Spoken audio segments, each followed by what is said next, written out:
Bienvenue à la revue des 1 du 23 avril 2024. En levée des rideaux, le quotidien camerounais L'économie indique à sa une sur le volet de l'organisation que le Cameroun veut intégrer les BRICS. Selon le journal, le Zimbabwe, le Cameroun et le Pakistan ont officiellement exprimé leur intérêt à rejoindre le groupe des BRICS cette année. C'est à lire en page 3 du journal L'économie. Cameroun Tribune en première de couverture rend hommage à la première dame pour son empathie humanitaire. Chantal Biya, une passion intacte, lit-on à sa une. Le quotidien à capitaux publics indique que ce 23 avril 2024 marque 30 ans de dévouement de l'épouse du président de la République dans les œuvres caritatives.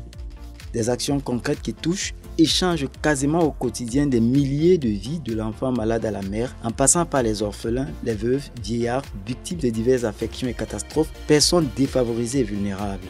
Le Messager évoque une alternance pacifique au Cameroun. En fait, le quotidien relaie dans ses colonnes le point de vue du professeur Jean-Calvin Abba Oyono, qui soutient que le moyen institutionnel et efficace consistant à assurer la transition réside dans l'obligation historique de faire le bloc de la candidature unique. En Côte d'Ivoire, le quotidien d'Abidjan sur la présidentielle de 2025 fait des révélations sur les gros soucis du parti au pouvoir. Le journal indique comment Ado Big Togo et Téné Brahima se livrent une guerre par procuration et présente Gbagbo comme l'espoir des Ivoiriens. Dans la lutte contre le terrorisme, le journal indique pourquoi l'État ivoirien tend la main au Burkina Faso.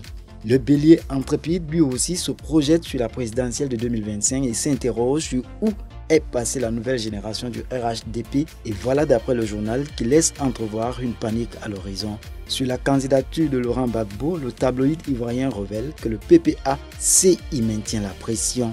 Faits divers sur la une du quotidien ivoirien Le Jour. Assassinat de l'artiste Vicky Martina Yopougon, le présumé assassin mis aux arrêts hier, indique le journal. Les aveux et le mode opératoire de mise en cause sont couchés dans les colonnes de Le Jour. Au Burkina Faso, le quotidien Sidoya présente en grande une l'arrivée du président de transition à Bobo Dioulasso dans le cadre du SNC Bobo 2024. Clôturons cette revue avec le quotidien algérien El Watan qui présente en titre un nouveau Maghreb en construction. Le journal évoque sur le sujet la participation du président Tebboune à la première réflexion consultative à Damas. Voilà qui referme cette autre édition. Merci de l'avoir suivi. Prenez plaisir à suivre les programmes de Global LTV sur toutes nos plateformes sur le bas de votre écran. Aux prochaines parutions.